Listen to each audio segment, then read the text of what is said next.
สวัสดีครับพี่น้องปองปายตื่นแต่เช้าคือเก่าเด้อพี่น้องหนึ่งข้าวฝ่าไฟนี่แหละช่วยข้าวกันพี่น้อง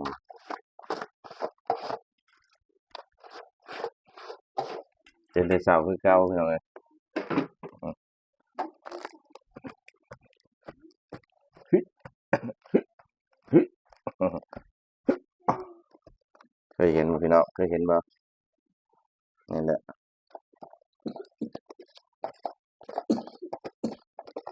ชีวิตคนบ้านๆพี่น้องเอ้ยตื่นแต่เช้านึ่งข้าวเป่าไฟเฮ็ดกับข้าวกับข้าวนึ่งข้าวคือเก่าพี่น้องเอ้ยอือ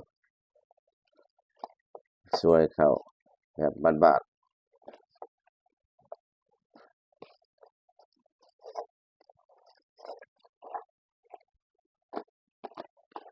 ๆแต่สมัยยังน้อยก็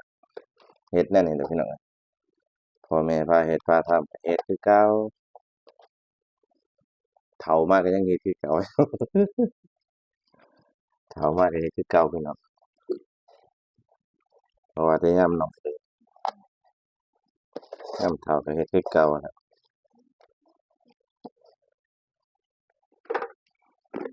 นี่ใส่กระติบพี่น้องเอ้ยใส่กระติบ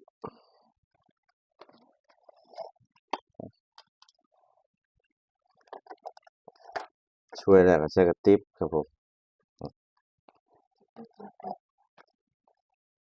เอิ้นกระติบข้าว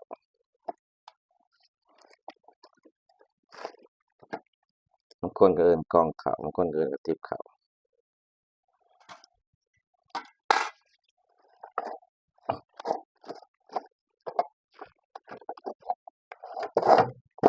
อ้าว